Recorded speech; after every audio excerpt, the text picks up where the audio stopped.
So this is probably going to be a short video because I don't really know what to say at this point. I don't know how you lose to a team that just played last night. They were without Zion Williamson, who in my opinion is their best player. And the Bulls were off since Sunday, and this is how you respond to a blowout loss at home against the Nuggets? How many times are we going to see the Bulls come out flat to start a game?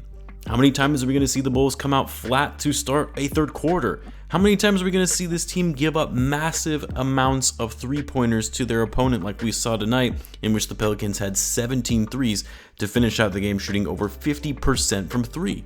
Like, as a fan, what do you say at that point?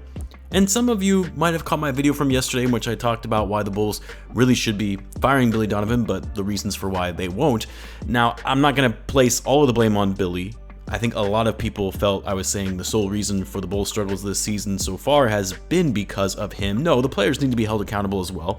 The lack of energy, the lack of focus in taking care of the ball, which has led to so many turnovers in the last few games, the poor shooting, the poor perimeter defense. Like, the Bulls as a team have to show more effort. You heard Zach say at the end of the last game against the Nuggets that their effort was unacceptable and they can't come out like that anymore.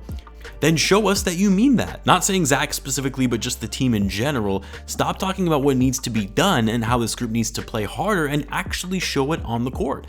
But what I will say though regarding Billy Donovan, he has to change up the game plan on offense. Like, I don't know how many times I have to say this, but the lack of ball movement, player movement on offense is absolutely killing the Bulls. You saw it in that one little run that the Bulls had that they made in the second quarter, where I believe they went on a 13-2 run and took the lead for a bit. How did they get on that run? Strong defense that led to quick transition offense with lots of ball movement, not ISO plays in the half court. I don't know what he has to do to get through to this team that, hey, this style of play isn't working for us. It did last season until teams started figuring us out. We need to switch up our system on offense that keeps defenses guessing. Like, if it's working, running the offense and heavy isolation, fine, go with it. But when it's not working, make adjustments in game. You have to be flexible based on how your opponents are reacting to your offensive flow. I don't get it. And I'm tired of hearing the narrative, well, if we only had Lonzo Ball. Guys, Lonzo alone is not suddenly making this team a title contender.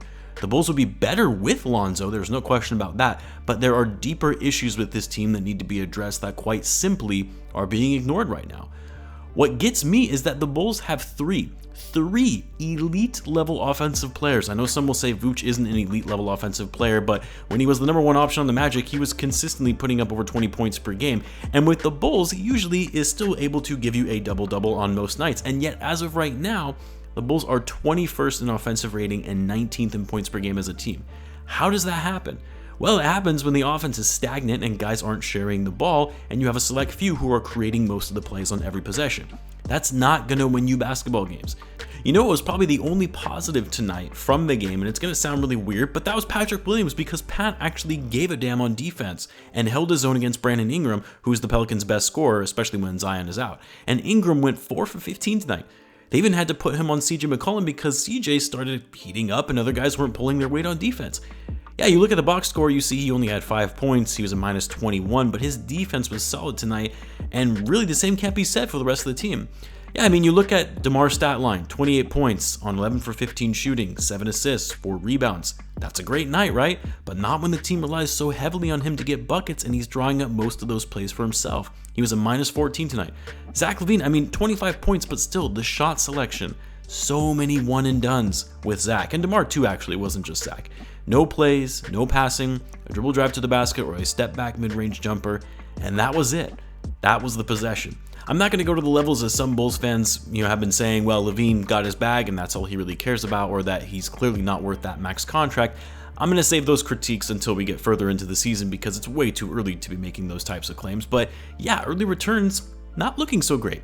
Anyway, I don't have much else to say other than that this was an awful loss. There really is no excuse for it. This is their 5th loss in 6 games, and the guys just don't seem engaged or interested when they're on the court. It's not good, and you hope for the Bulls that they turn things around because it's early, but not very encouraging based on what we have seen thus far.